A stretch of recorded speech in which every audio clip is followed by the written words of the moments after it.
Baik, Assalamualaikum warahmatullahi wabarakatuh.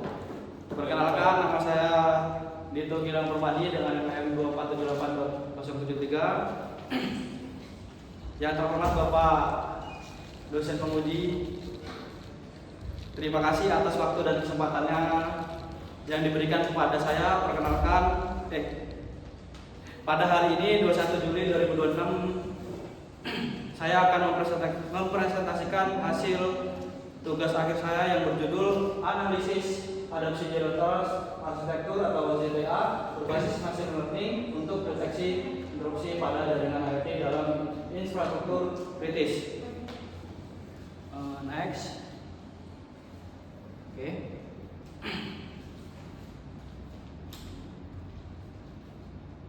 Bapak penguji, saat ini infrastruktur kritis seperti sistem kelistrikan, pengelolaan air, dan jaringan transportasi sangat mengandalkan teknologi IoT. Untuk otomatisasi dan efisiensi operasional, namun ketergantungan ini menyimpan ancaman cyber yang sangat serius. Perangkat IoT memiliki keterbatasan komputasi dan enkripsi sehingga rentan disusupi keamanan tradisional berbasis perimeter defense atau pembatas luar terbukti gagal total ketika peretas berhasil menembus satu titik dan melakukan lateral movement ke seluruh jaringan. Nah, data menunjukkan serangan cyber pada IoT infrastruktur kritis meningkat lebih dari 300% dalam 3 tahun terakhir. Oleh karena itu, kita membutuhkan pendekatan Zero Trust Arsitektur atau ZTA dengan prinsip Never Trust Always Verify melalui autentikasi ketat, otoritas dinamis, dan mikrosegmentasi. Next. Oke. Nah, berdasarkan permasalahan tersebut, penelitian ini menjawab 3 pertanyaan utama. Pertama, bagaimana merancang arsitektur Zero Trust yang ideal untuk diterapkan pada jaringan IoT infrastruktur kritis. Kedua, bagaimana performa algoritma machine learning khususnya random forest, SVM, dan KNN dalam mengklasifikasikan traffic interupsi pada dataset IoT 23 dan Edge IoT set. Dan ketiga, bagaimana mekanisme integrasi luar machine learning ke dalam Policy Decision Point atau PDP pada kerangka ZTA. Nah, tujuan penelitian ini adalah memetakan taksonomi ZTA, membangun model machine learning berakurasi tinggi, dan merancang skema integrasi deteksi interupsi otomatis ke dalam kebijakan akses dinamis.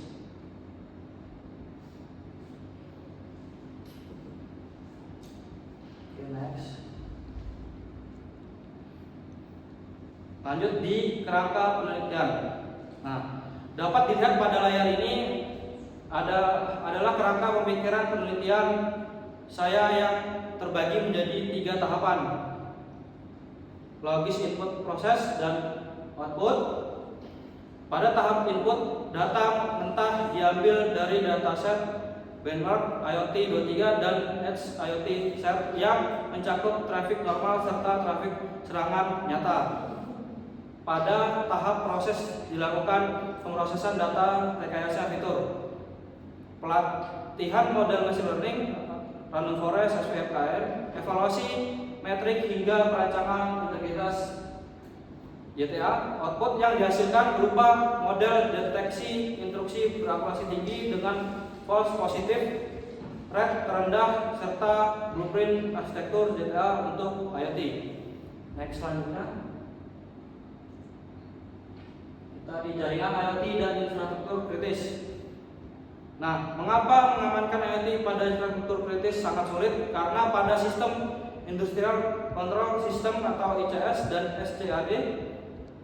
SCADA, perangkat IoT yang terpasang memiliki memori dan daya proses yang sangat terbatas. Protokol industri yang digunakan seperti MQTT, CUAP, dan Modbus pada awalnya didesain untuk kecepatan data, bukan untuk proteksi keamanan. Akibatnya tidak ada enkripsi kuat bawaan sehingga sangat rentan terhadap serangan man in the middle dan injeksi perintah palsu. Keterangan perangkat yang bervariasi juga menyulitkan penerapan satu kebijakan keamanan konvensional yang seragam. Oke.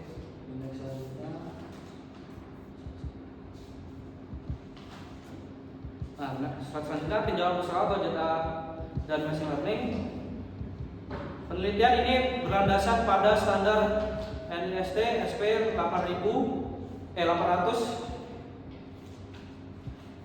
ini 207 mengenai Zero Trust arsitektur. Prinsip utamanya adalah memverifikasi setiap permintaan akses secara eksplisit tanpa memandang lokasi asal pengguna atau perangkat. Komponen dasarnya mencakup police engine, police administrator, dan police enforcement point atau PEP. Untuk memperkuat sistem ini dari serangan Zero Day yang tidak dikenal oleh IDS berbasis signatur tradisional, saya mengintegrasikan machine learning 3 algoritma yang diuji random, yaitu Random Forest, SVM, dan KNN. Dipilih karena keunggulannya dalam mengklasifikasikan pola statik trafik jaringan. Slide selanjutnya. Nah, di slide selanjutnya tuh metode pelaksanaan dan alur penelitian. Nah, penelitian ini dilaksanakan selama 4 bulan dari Maret Juni 2006, berlokasikan di Laboratorium Komputasi dan Keamanan Cyber Politeknik Negeri Lampung. Metodologi penelitian terdiri dari 4 tahap. Tahap pertama, pengumpulan dataset dan pemrosesan dataset. Tahap kedua, pemetaan dan perancangan kerangka JTA berbasis standar NIST. Tahap ketiga, pelatihan serta evaluasi model machine learning. Dan tahap keempat, merancang mekanisme integrasi hasil deteksi ML ke dalam Police Detection Point atau ZTA menggunakan skema API terenkripsi. Next.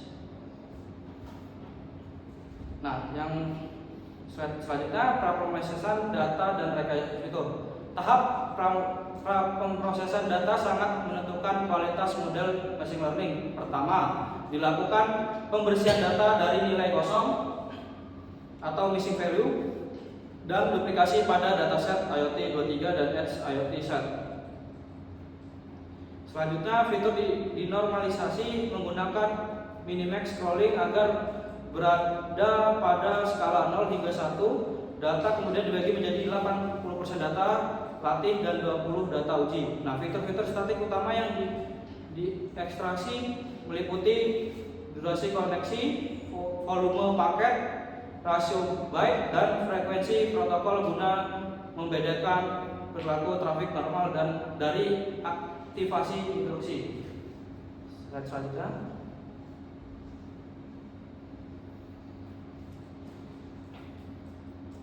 Nah, slide selanjutnya hasil pengujian dan evaluasi performa machine learning. Nah, Bapak Ibu penguji, ini adalah hasil untuk dari pengujian yang telah dilakukan dari ketiga algoritma. Random Forest mencatatkan performa terbaik secara keseluruhan. Random Forest meraih akurasi 98,7%, presisi 98,5%, recall-nya 98,9%, advance score-nya 98,7%, dan yang terpenting false positive rate-nya 98,7%, hanya 0,8% sebagai perbandingan SVM memperoleh akurasi 96,3% dan FPR-nya 2,1%, namun memakan waktu komputasi tinggi. Nah, KNN memperoleh akurasi 93,1% dengan FPR 4,5% karena sensitif terhadap data heterogen, nilai FPR-nya 0,8% pada random forest, sangat vital dalam jaringan industri agar tidak terjadi salah blokir pada trafik operasional yang sah. Slide selanjutnya. Oke. Yang selanjutnya, rancangan integrasi machine learning ke Zero Trust PDP. Nah, selanjutnya bagaimana model machine learning ini bekerja dalam kerangka Zero Trust. Model random forest dipasang sebagai modul fungsi monitoring yang menganalisis aliran paket IoT jika terdeteksi anomali model. Nah, mengirimkan sinyal peringatan beserta confidence score ke Police Engine melalui REST API. Transkripsi Police Engine mengevaluasi sinyal ini bersama. Koneksi hard access jika terkonfirmasi serangan Police Administrator memerintahkan Police Enforcement Point untuk secara otomatis melakukan mikrosegmentasi dan mengisolasi perangkat terinfeksi secara real time. Oke, slide selanjutnya. Pembahasan dan keterbatasan penelitian. Secara keseluruhan, penelitian ini membuktikan bahwa penggabungan machine learning dan zero trust arsitektur sangat efektif mengamankan jaringan IoT industri. Namun demikian, terdapat keterbatasan pada penelitian ini.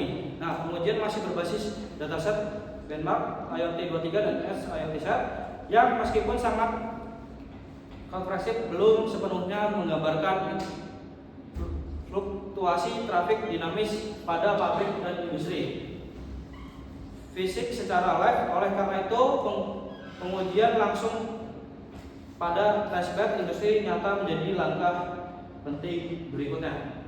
Oke.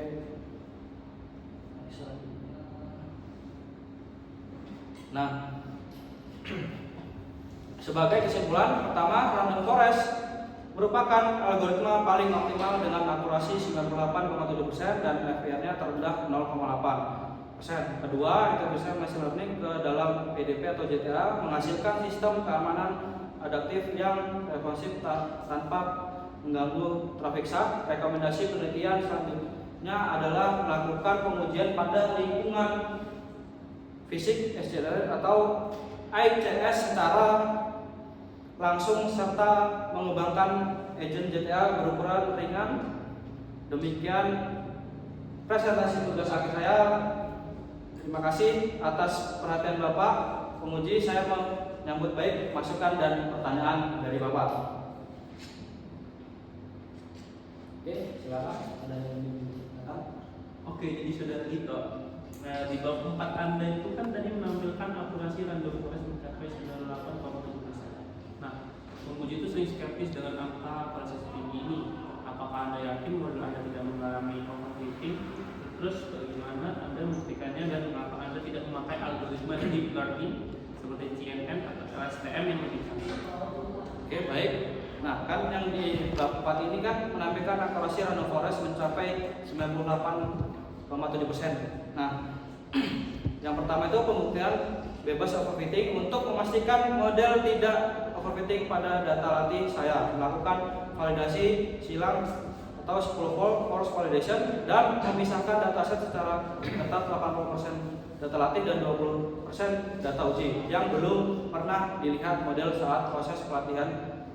Nah, selisih performa antara data latih dan data uji ini sangat tipis di bawah 0,3% serta memiliki advance score-nya 98,7% dan recall-nya 98,9%. Menunjukkan konsistensi tinggi. Nah, yang kedua itu alasannya tidak menggunakan deep learning pada jaringan IoT infrastruktur kritis. Perangkat edge memiliki keterbatasan komputasi dan membutuhkan waktu respon berkecepatan milidetik. Deep learning seperti CNN dan LSTM membutuhkan overhead komputasi dan memori GPU yang besar. Nah, serta bersifat black box. Sebaliknya, random forest bersifat lightweight, memiliki kecepatan integrasi tinggi dan memberikan yang memberikan transparansi untuk analisis forensik keamanan. Oke, next. Yang kedua dari saya itu konsep zero trust itu kan menuntut continuous verification atau verifikasi terus.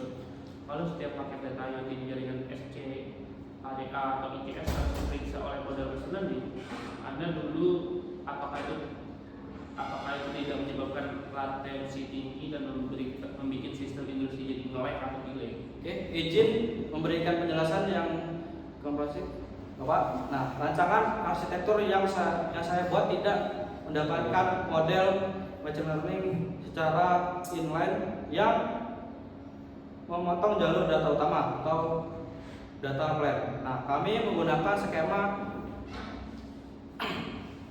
asynchronous continuous monitoring. Nah, yang pertama, pemisahan data plane dan control panel. Paket data operasional tetap mengalir langsung secara real time melalui data plane. Sementara itu, duplikat pendaftaran paket dikirim secara asinkron ke machine learning engine untuk evaluasi pola statiknya. Nah, yang kedua itu evaluasi berbasis window interval. Pemeriksaan machine learning tidak dilakukan per paket individual yang mikroskopis, melainkan per time window session. Nah, jika profil perilaku tetap berada dalam batasan toleransi normal, trust score perangkat tidak berubah. Jika terjadi deviasi perilaku ekstrim, barulah sinyal instruksi dikirim ke policy engine untuk mengisolasi perangkat secara dinamis tanpa menghentikan jaringan utama. Nah, juga di presentasi ini Anda sangat membanggakan nilai false positive rate atau FPR sebesar 0,8%. Kenapa nilai FPR ini begitu Anda tekankan? Apa risikonya kalau sistem zero trust industri punya FPR misalnya 4% atau 5%? Terima kasih, Bapak. Dalam sistem keamanan infrastruktur kritis seperti pembangkit listrik atau fasilitas pengolahan air, false positive rate atau FPR jauh lebih berbahaya daripada sekedar mengejar skor akurasi. Yang pertama, bahaya pemblokiran palsu. FPR adalah presentase saat trafik operasional yang sah atau nominal secara salah dituduh sebagai serangan. Jika FPR mencapai 4,5% seperti pada algoritma KNN, maka dari 10.000 sinyal sensor sah ada 450 sinyal yang diblokir atau diisolasi utama oleh zero trust. Nah, yang kedua, dampak fatalnya memblokiran sinyal sensor suhu, tekanan atau katup pada SCADA atau ICS dapat memicu kegagalan sistem otomatis, shutdown false alarm yang merugikan operasional industri secara masif. Angka FPR-nya 0,8%. Pada Random Forest membuktikan bahwa model ini sangat aman dan tidak disruptif untuk diterapkan di industri. Oke, Baik, cukup. Oke, selanjutnya. Baik, mungkin saya akan mencoba tanya kepada saudara. Jadi dataset IoT 23 dan Edge IoT set itu kan sangat besar. Dan biasanya tidak seimbang, itu kelas imbalance. Nah, jumlah trafik normalnya itu jauh lebih banyak dan trafik serangannya. Bagaimana saudara itu Anda menangani imbalance data ini di bab metodologi? Oke, yang pertama itu teknik resampling atau SMOT. Untuk mengatasi hal ini pada tahap praprosesisan, saya menerapkan penyeimbangan data menggunakan metode kombinasi random understanding untuk kelas mayoritas dan SMOT untuk membangkitkan data sintesis pada teks serangan minoritas. Yang kedua, metrik non akurasi. Saya tidak hanya bersandar pada akurasi semata. Performa model diverifikasi melalui metrik. Recall-nya itu 98,9% dan precision-nya itu 98,5%. Nilai recall yang mendeteksi 99% membuktikan bahwa model sangat sensitif mendeteksi kelas serangan minoritas dan bukan sekedar menebak kelas trafik normal. Oke, lanjutkan. Coba tunjukkan kepada kami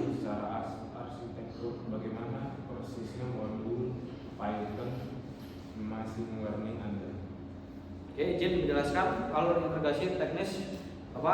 Modul machine learning dikembangkan berbasis microservice menggunakan kerangka kerja Python atau Fast API atau Flex dan berkomunikasi dengan kerangka data melalui skema berikut. Nah, yang pertama tuh protokol REST API dan JSON pilotnya. Ketika machine learning engine mendeteksi anomali pada traffic paket service, Python mengirimkan perintah HTTP post transkripsi ke REST endpoint milik Polish engine.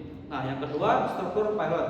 Pilot dikirim dalam format JSON yang membuat variabel kunci atau device ID, source IP, read kategori. Nah, confidence score misalnya 0,96 dan time step. Nah, yang ketiga eksekusi di PW Polish engine menerima data ini mencocokkan dengan security police lalu menginstruksikan Polish administrator untuk mengirim perintah sally openflow ke Polish enforcement point seperti software defense, networking controller atau smart firewall untuk mengisolasikan IP atau VLAN perangkat tersebut. Next. Lagi. Oke, baik. Jadi penelitian Anda kan masih baru sebatas simulasi berbasis dataset yaitu web, mark, public dan rancangan arsitektur. Jadi apa keterbatasan paling mendasar dari karya Anda dan bagaimana Anda meyakinkan kami bahwa hasil ini punya nilai kebaruan? Oke, terima kasih atas masukan dan pertanyaan yang sangat konstruktif, Bapak. Nah, yang pertama itu keterbatasan utama. Nah, keterbatasan terbesar penelitian ini telah terletak pada pengujian yang masih menggunakan dataset benchmark publik. Meskipun dataset ini diakui secara internasional dan mempresentasikan traffic nyata, dynamic traffic live production pada pabrik fisik asli pasti memiliki variasi yang lebih kompleks. Nah, yang kedua itu nilai kebaruan atau novelty. Kebaruan dari tugas akhir ini bukan sekedar melatih algoritma machine learning, melainkan merancang skema integrasi terpadu yang menghubungkan luaran deteksi machine learning sebagai skor kepercayaan dinamis ke dalam komponen Polish Decision Point atau PDP Zero Trust arsitektur berbasis NIST SP800-207 khusus untuk proteksi jaringan IoT infrastruktur kritis. Oke, ada yang bertanya lagi? Dari penguji satu? Cukup? Oke. Sekian dari presentasi tugas akhir saya. Saya akhiri. Wassalamualaikum warahmatullahi wabarakatuh. Waalaikumsalam.